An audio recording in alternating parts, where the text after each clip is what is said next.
에베소서 6장 9절 말씀을 제가 봉독하겠습니다. 이제 다 같이 자리에서 일어나 하나님의 말씀을 경청하십시오. 상전들아, 너희도 그들에게 이와 같이 하고 위협을 그치라. 이는 그들과 너희의 상전이 하늘에 계시고 그에게는 사람을 외모로 취하는 일이 없는 줄 너희가 알미라. 아멘. 다 같이 한번 읽을까요? 상전들아, 너희도 그들에게 이와 같이 하고 위협을 그치라.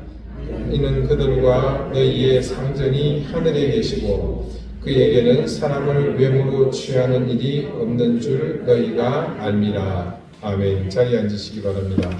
하나님께서 이 말씀으로 우리에게 은혜 주시기를 원합니다. 지난주 우리는 종의 도리에 대해서 성경적 의미를 살펴보았습니다. 이때 우리말 종에 해당하는 헬라어는 둘로스입니다. 한 번쯤은 여러분 들어보셨을 겁니다. 이 헬라어 단어인 둘로스를 신약 성경에서 검색해 보면 제일 먼저 등장하는 곳이 마태복음 8장입니다. 그곳에 이 종이 처음 쓰인 곳은 다름 아닌 예수님과 관련한 일화에서입니다. 그것은 공간을 초월하시는 주님의 능력을 나타낸 사건이면서 동시에 한 인물의 특별한 신앙에 관한 이야기이기도 합니다. 사건은 이렇습니다. 예수님께서 가버나움에 가셨을 때의 일입니다. 먼저 그 내용을 복음서의 말씀으로 만나보겠습니다. 언급드린 그 마태복음 8장입니다. 5절부터 13절까지 말씀입니다. 예수께서 가버나움에 들어가시니 한 백부장이 나와 간구하여 이르되 주여, 내 하인이 중풍으로 집에 누워 몹시 괴로워하나이다. 이르시되 내가 가서 고쳐주리라. 백부장이 대답하여 이르되 주여, 내 집에 들어오심을 나는 감당하지 못하겠사오니 다만 말씀으로만 하옵소서. 그러면 내 하인이 낫겠사옵나이다. 나도 남의 수하에 있는 사람이요 내 아래에도 군사가 있으니 이들을 가라 하면 가고 저들을 오라 하면 오고 내 종들을 이것을 하라 하면 하나이다. 예수께서 들으시고 놀랍게 여겨 따르는 자들에게 이르시되 내가 진실로 너희에게 이르노니 이스라엘 중 아무에게서도 이만한 믿음을 보지 못하였노라. 또 너희에게 이르노니 동서로부터 많은 사람이 이르러 아브라함과 이삭과 야곱과 함께 천국에 앉으려니와 그 나라의 본 자손들은 바깥 어두운 데 쫓겨나 거기서 울며 이를 가르게 되리라. 예수께서 백부장에게 이르시되 가라, 네 믿은 대로 될지어다 하시니 그 즉시 하인이 나으니라. 백부장 한 사람이 느닷없이 주님 앞에 나타났습니다. 그리고 다짜고짜 주님께 간청을 합니다. 집에 내 하인이, 내 종이 중풍으로 죽게 되었으니 그 병을 좀 고쳐주십시오. 이 상황에 대해서 제가 여러분에게 수차례 설명을 드린 바가 있습니다. 다들 기억하실 겁니다. 그 당시 유대 땅은 로마의 식민지였습니다. 그래서 로마의 군대는 실제로 그 땅을 지배하고 있는 통치 세력입니다. 그런 로마 군대의 100명의 군인을 인솔하는 지휘관인 백부장, 장교가 예수님을 향해 아쉬운 소리를 하고 있습니다. 이게 우리나라로 치면 어떤 거라 그랬죠? 일제시대에 일본군 장교가 조선의 선비 앞에 나가서 머리를 조아리고 살려주십시오. 그렇게 사정하는 것과 같은 경우라고 말씀드렸던 것을 기억할 겁니다. 아마 로마의 그 처간하고 유구했던 역사 속에서 피식민지의 백성에게 로마의 장교가 하다못해 로마 군대의 하급 군인이 이토록 겸손하게 자세를 낮춰 뭔가를 사정한 역사는 아마 전무하지 않을까 싶습니다. 예수님은 그런 상황에 대해서 감격하시고 곧장 그 집으로 가서 그 하인의 병을 고쳐주겠노라 말씀하십니다. 그런데 그렇게 길을 나설 채비를 하시는 예수님을 이 백부장이 가로막고 났습니다. 이유는 말씀이 증거하는 것과 같이 이런 이유입니다. 8절 9절의 말씀을 제가 다시 읽어드리겠습니다. 백부장이 대답하여 이르되 주여, 내 집에 들어오심을 나는 감당하지 못하겠사오니 다만 말씀으로만 하옵소서. 그러면 내 하인이 낫겠사옵나이다. 나도 남의 수하에 있는 사람이요 내 아래에도 군사가 있으니 이들을 가라 하면 가고 저들을 오라 하면 오고 내 종들어 이것을 하라 하면 하나이다. 이 말씀의 내용을 여러분은 잘 아십니다. 백부장이 예수님께 얼마나 깊은 예를 표하고 있습니까? 심지어 이 백부장의 말 속에는 주님의 권세가 하인의 병을 일으킨 원인이 되는 그 병마조차도 한 번에 꾸짖으면 내쫓을 수 있다는 신뢰, 그 믿음이 담겨 있습니다.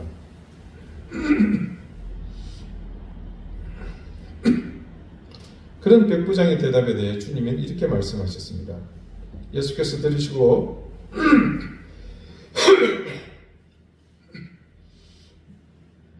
놀랍게 여겨 따르는 자들에게 이르시되 내가 진실로 너희에게 이르노니 이스라엘 중 아무에게서도 이만한 믿음을 보지 못하였노라. 주님은 유대인이 아닌 이방인 백부장의 대답에 적잖은 충격을 받으신 것으로 보입니다.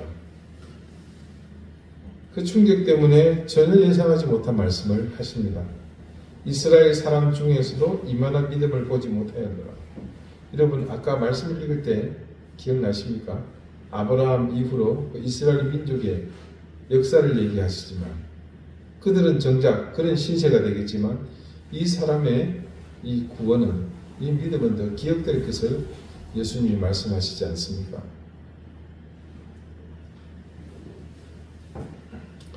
이 난리통에 무슨 돈을 갚는다고 이러십니까?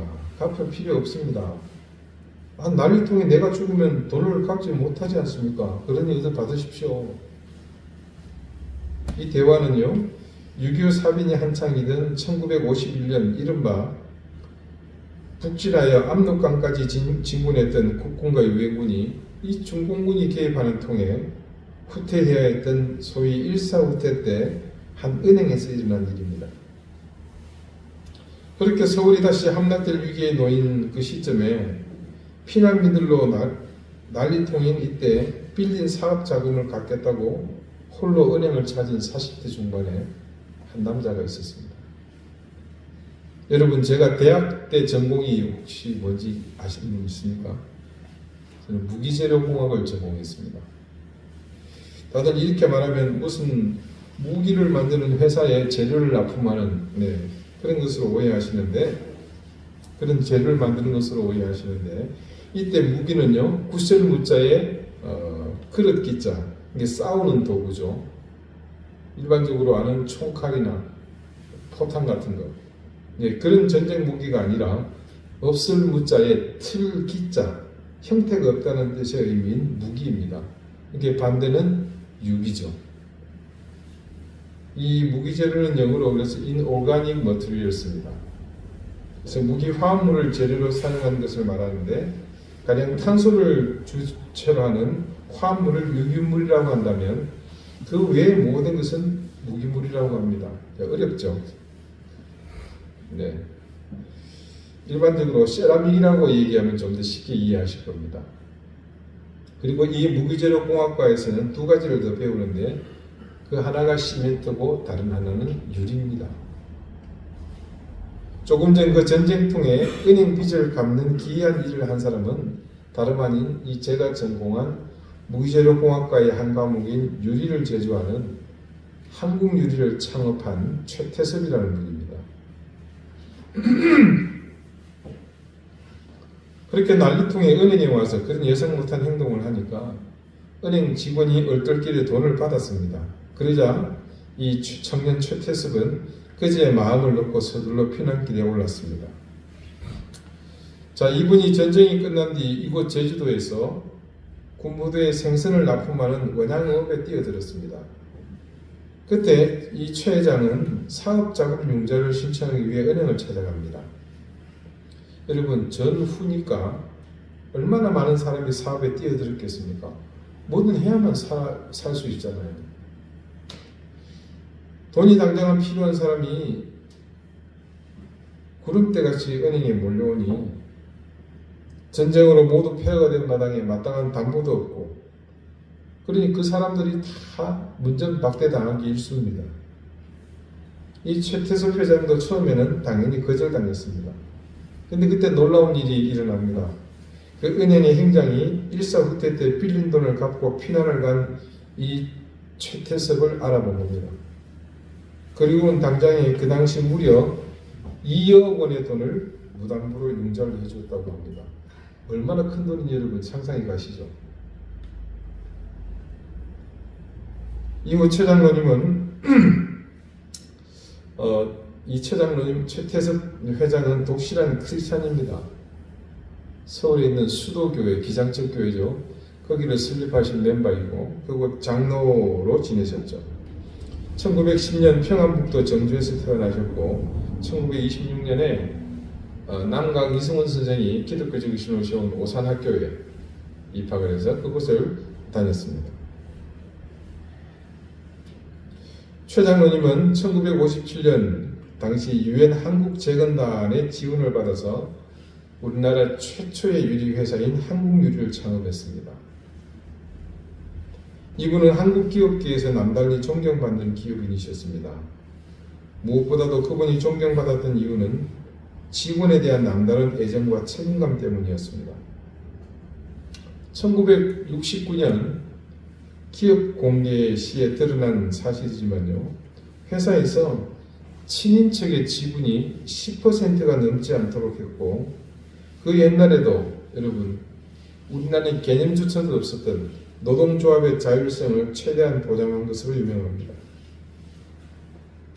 한국유리노조는 비교적 이른 시기인 1961년에 만들어졌지만요, 회사 경영층과 큰 갈등을 빚은 적은 단 한 번도 없습니다.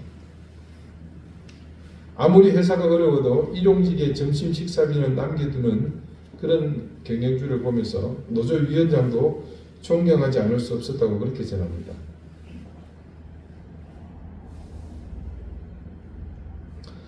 다른 사람보다 무언가 더 가진 사람은 그것이 힘이든 돈이든 지식이든 상관없이 그것을 사회와 이웃을 위해 봉사하는 데 사용해야 한다는 그런 말을 이분은 즐겨했었습니다. 그래서 그분은 자신의 소신대로 기업 이윤의 20%는 사회에 환원하려고 노력했던 것으로 알려지고 있습니다. 아무리 가진 것이 많아도 남을 위해 쓰지 않으면 그 사람은 가난한 사람이다. 그러나 비록 가진 것이 얼마 되지 않아도 남을 돕는 데 자기 가진 것을 쓸 줄 아는 사람은 참된 부자다. 이것이 그분이 평소에 남기신 유명한 말입니다. 그런 훌륭한 기업가였던 이 최태섭 장로님의 일화 중에는 유명한 두 가지가 있습니다. 첫 번째는 이분이요, 일제치하에 만주로 건너가서 삼흥상회라는 그 자그마한 회사를 운영하면서 무역업을 할 때 일입니다. 그는 일본에서 콩을 수입해서 중국에 판매하는 일을 하셨는데 기차 수십 화차 분량의 콩을 중국 상인에게 전매하기로 계약을 했습니다. 그런데 그 물건을 중국 상인에게 인도하는 날이 한참 남아있는데 얼마 전부터 갑자기 콩값이 폭등하기 시작한 겁니다. 이때 계약을 위반하고 위약금을 물어주더라도 그 이익이 수백 배 이상 더 컸다고 하는데 그 이익의 규모가 그 당시 쌀 4만 가마니의 값이라고 하니까 가늠이 가십니까? 당연히 갈등이 심했겠죠. 갈등이 심화되면서 이 청년 최태섭의 머릿속에서 양심의 목소리는 점점 희미해지고 어느새 그 거래를 중단하고 위약금을 물려주고 이것을 제 돈 받고 팔고 싶다는 그런 거래를 정당화하고 싶은 유혹이 일었습니다. 그러나 청년 최태섭은 결단했습니다. 결국 하나님의 뜻을 따라 원래의 가격으로 물건을 넘겼습니다. 덕분에 신용 있는 사람으로 금세 소문이 돌았고 중국 상공인회에서 최태섭과 거래를 하는 것이 좋겠다는 공문을 회원들에게 발송하기까지 한 정도였다고 합니다. 또 한 가지는 이후 이분이 사업을 확장해서 큰 공장을 운영하게 되었는데 이전과는 다른 큰 위기를 맞이하게 된 일입니다. 하루아침에 모택동 군대가 중국을 점령해서 중국이 공산화되고 말았습니다. 최 장로님은 미처 피난하지 못했습니다. 그래서 자기가 경영하던 공장 직원들에 의해서 인민재판을 받습니다. 이미 주변의 공장주들이 수없이 이 인민재판에서 근로자들에 의해 죽창에 희생된 뒤였습니다. 공장 마당에 끌려가 보니 근로자들로 가득 차 있고 이제 청년 최태섭이 그 단위에 끌려 나왔습니다. 죽었다고 생각했습니다. 이제 자신이 할 일은 하나님께 기도하고 마지막을 담담하게 받아들이는 겁니다.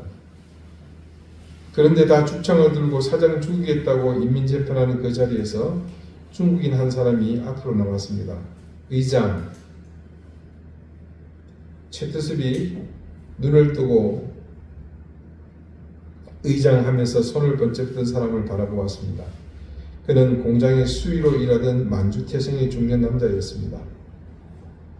아무리 시대가 바뀌었다고 하지만 이럴 수는 없는 겁니다. 우리 차분하게 한번 생각해 봅시다. 나는 최 사장이 우리에게 재판받을 만큼 죄를 지었다고 생각하지 않습니다. 이건 우리가 잘못하고 있는 겁니다. 세상이 바뀌었다고 해서 죄 없는 사람을 죄인으로 모는 것은 옳은 일이 아닙니다. 그 사람의 말이 끝나자마자 여기저기서 갑자기 웅성거렸습니다. 그 웅성거림은 옳소 하는 함성이 되어 터져나왔습니다. 팔로군의 눈치만 살피던 사람들이 용기를 내어 말하고 있었던 겁니다. 그런 모습에 울음을 터뜨리는 여직원도 있었습니다. 다른 공장 사람들과 비교할 때 우리는 특별한 대우를 받았소. 최 사장은 끼니를 때우지 못하는 우리에게 점심 식사까지 제공해 주었소. 그런 회사는 우리 말고 없소. 최 사장은 성실하고 좋은 사람이요. 누군가 그렇게 큰 소리로 외쳤고 또다시 옳소 하는 함성이 더욱 커졌습니다. 상황은 완전히 역전되었습니다. 사람들은 성토의 대상을 바꾼 겁니다. 최태석을 처단하려던 의장을 사람들이 거칠게 끌어내리고 있었습니다. 저놈을 죽여라. 그 외침에 의장이 신변의 위협을 느끼게 이른 것입니다. 그때 상황을 이 최 장로님은 이렇게 말합니다. 그분이 자서전에 쓰인 글입니다. 나는 그렇게 갑작스럽게 분위기를 바꾼 것이 무엇인지 알 수 있었다. 하나님께서는 나를 살리시기로 결정하신 것이다. 하나님 감사합니다. 하나님 감사합니다. 그 말만이 끊임없이 나의 입에서 새어나왔다. 말씀 속에 로마 백부장과 이 최태석 장로님의 공통점이 있습니다. 그것은 아랫사람 혹은 하인에 대한 남다른 애정입니다. 그것은 일반 사람들과는 근본에서부터 다른 생각입니다. 백부장은 하인을 자신과 동일한 사람으로 대하고 있는 것을 알 수 있습니다. 백부장이 지배드리고 있는 유대인 종은 그 시대의 관점에서 보면 인권이 없는 그저 일하고 힘쓰는 살아있는 기계에 불과한 존재입니다. 그러니 병들면 그냥 내다 버려도 아무도 그것이 잘못이라고 비난할 사람이 없었습니다. 그런데 그는 먼 길을 일부러 찾아와서 한낱 피식민지의 백성일 뿐인 예수님께 최선의 예를 다해 자기 하인을 살리고자 자신을 낮추고 그 앞에 간청했습니다. 기업을 하는 사람들은 대개 최소의 비용으로 최대의 효과를 얻고자 합니다. 그것은 경제활동에 있어서 가장 기본적인 상식입니다.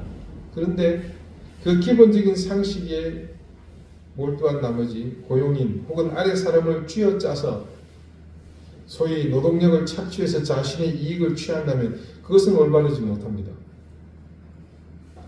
우리 교회 출석하시던 박종규 회장님의 사업 가운데 늘 당신이 잊지 않고 있던 경영 철학이 있습니다. 그것은 회사원들을 자신에게 돈을 벌어다주는 존재가 아니라 당신의 동업자로 늘 생각하신다는 그런 경영 철학이었습니다. 그런 마음으로 기업을 운영하시니 회사의 직원들이 경영주를 어떻게 생각하겠습니까? 안타깝지만 최태섭 장로님이나 박종규 회장님 같은 기업인은 정말 눈을 씻고 찾아가도 찾기 힘든 것이 요즘 기업의 현주소입니다. 어떻게든 적은 비용을 들여 많은 이윤을 내려고만 하니 최 장로님이나 박 회장님 같은 그런 방식으로 회사를 경영했다가는 쪽박차기 십상입니다.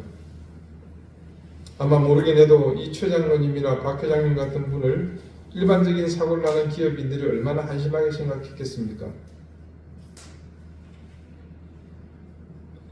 그러면 그들은 어떻습니까? 그들은 당연하고도 지극히 자기중심적입니다. 그래서 자신을 위한 일에 혈안일 뿐이죠. 그래서 자신의 이익을 극대화하기 위해 모든 수단과 방법을 마다하지 않을 겁니다. 그런 과정이 늘 순탄하겠습니까? 그렇지 않습니다. 당연히 저항에 부딪히겠죠. 노동자들은 자신들의 권리를 위협받는다고 생각해서 집단 행동을 할 겁니다. 그러면 주인된 경영인들의 처지에서는 그런 상황을 잠잠히 수용할까요? 천만의 말씀, 만만의 콩떡입니다.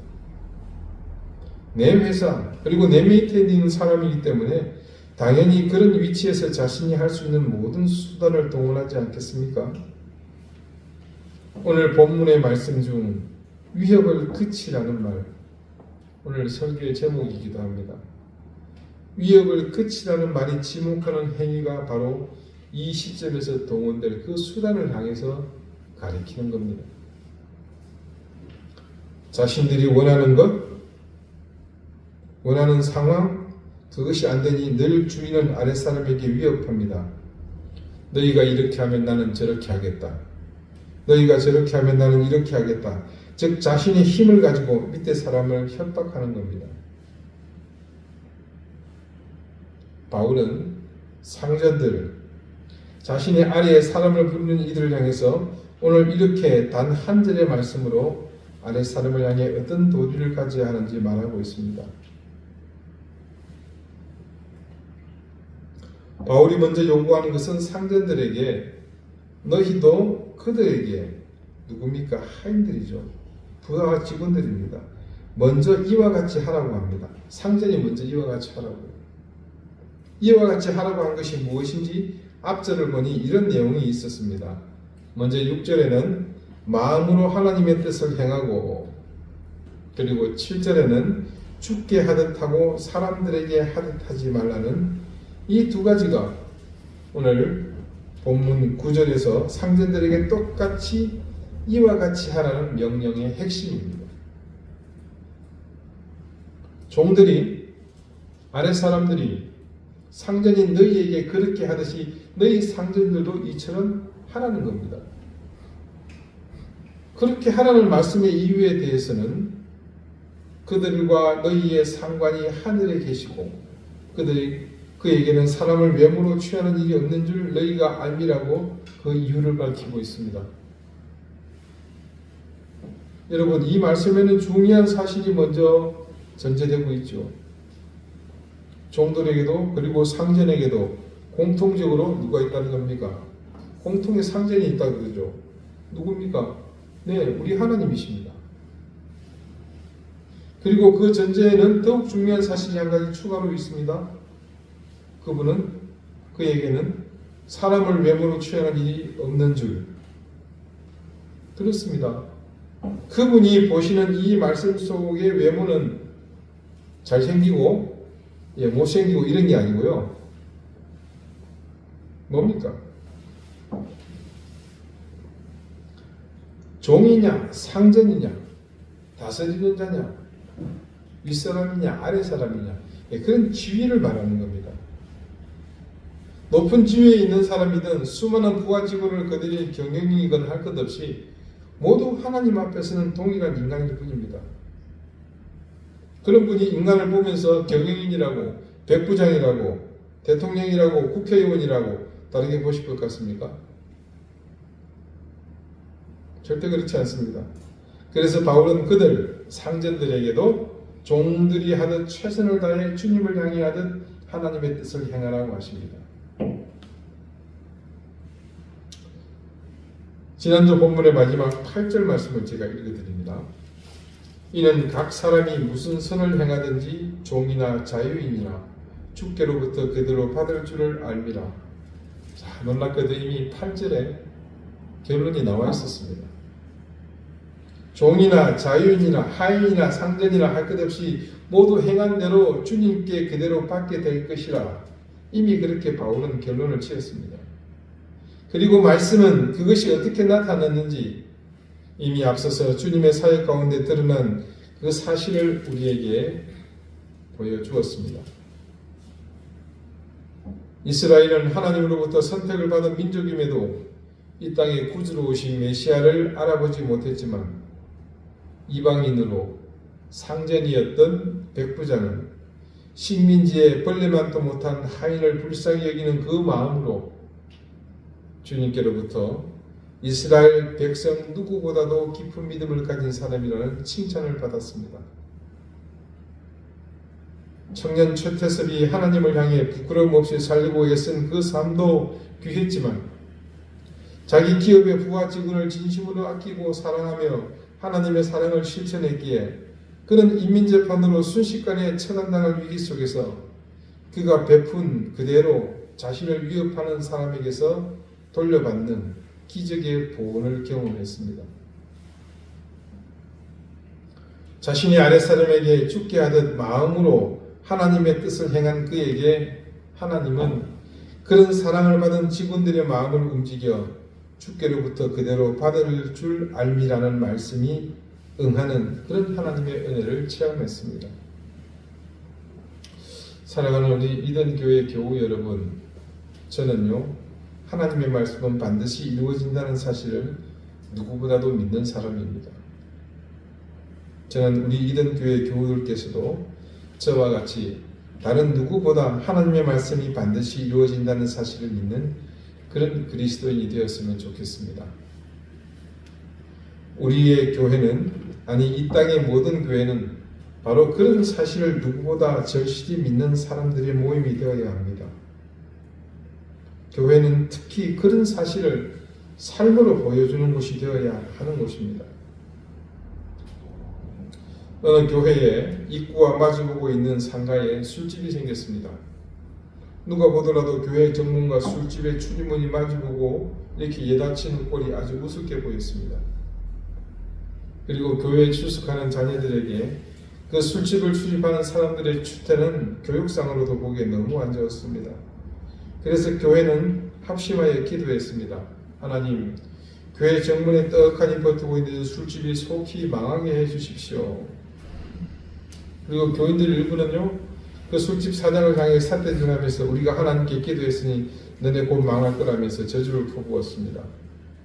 근데 놀랍게도요, 몇 달 지나지 않아서 정말 그 술집은 손님이 뚝 끊기고 덥기에 문을 닫을 지경에 이르게 되었습니다. 교회는 당연히 할렐루야 아멘 만세 잔치를 벌였죠. 자신들의 기도가 응답되었거든요. 그런데 며칠 있다가 교회에 소환 통보장이 날아왔습니다. 이유인즉 술집의 주인이 평소 교회가 자기 술집 망하라고 기도했다면서 교회의 기도 때문에 망했다고 고발을 한 겁니다. 그래서 교회의 대표인 선임 장로가 검찰에 출두했습니다. 검사는 장로님에게 교회에서 정말로 그 술집이 망하라고 기도한 적이 있냐고 물었습니다. 예, 그랬다고 장로님은 대답합니다. 검사는 지금 그 술집 주인이 교회가 그렇게 기도했기 때문에 자기 술집이 망했다면서 당신들을 고소한 상태라는 그 이야기를 해줍니다. 그러자 그 장로님이 검사를 향해 이렇게 말합니다. 아니 세상에 검사님, 어떻게 교회가 기도한다고 술집이 망할 수 있겠습니까? 이거 말도 안 됩니다. 여러분이 보시기에는 누가 더 믿음이 좋은 것 같습니까? 저는 아무리 봐도 술집 사장이 훨씬 더 믿음이 좋은 것 같습니다. 여러분, 교회는요, 말씀이 증거되어야 하는 곳입니다. 그리고 그 말씀의 핵심은 하나님을 사랑하는 것과 내 이웃을 네 몸처럼 사랑하라는 그 계명입니다. 그런 의미에서 교회는 바로 그 계명이 그대로 보이는 곳이 되어야 하며 그 계명이 실천되는 곳이어야 합니다.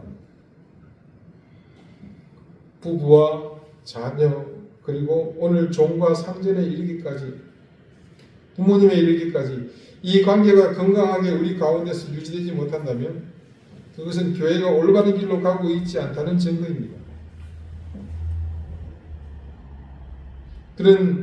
그것은 다른 의미로 우리에게서 하나님의 말씀이 보이지 않는다는 것이고, 또한 말씀이 지향하는 그 계명이 우리에게서 살아 움직이지 않는다는 의미이기도 합니다. 사랑하는 여러분, 우리 이든 교회의 가족 여러분, 2025년 우리 교회는 이 모든 것이 살아 숨쉬는 그런 교회가 되기를 바랍니다.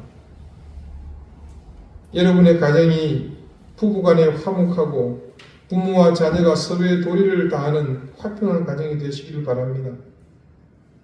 그럴 뿐만 아니라 여러분이 이곳저곳 사방으로 맺고 있는 모든 관계 속에서 내가 상전이 되었건 아랫사람이 되었건 그 모든 관계가 은혜와 사랑으로 여러분이 중심이 되어 말씀의 가르침으로 선도하는 그런 한 해가 되시기를 바랍니다. 그래서 우리 교회는 모두가 바라볼 때마다 교회됨을 인식할 수 있는 교회, 그리고 그 교회됨을 자랑할 수 있는 그런 교회가 될 수 있기를 바랍니다. 기도드리시겠습니다. 하나님, 우리가 말씀의 계명을 보이는 존재임을 잊지 않게 해주십시오. 남편과 아내, 부모와 자식, 그리고 종과 상전의 모든 관계가 서로를 향해 말씀의 계명으로 살아가는 관계임을 깨닫고 새해에는 우리가 모든 관계와 조직 속에서 그 계명을 실천하며 살아내는 그런 한 해 되게 해주십시오. 먼저 교회된 우리가 그 사랑을 실천함으로 교회의 근본을 이뤄내게 해주시고 혼탁하고 분열되어 어지러운 세상에서 교회의 역할을 분명히 감당하며 그 사명을 다하는 한 해 되게 해주십시오. 우리를 이든 교회로 한 교회 되게 하신 하나님, 세상의 어떤 가치와 이데올로기보다 말씀이 우선되게 하시고 우리의 신앙이 모든 신념을 아우르는 참된 가치를 세워가는 그런 2025년이 되게 해주십시오. 예수 그리스도 이름으로 기도드립니다. 아멘.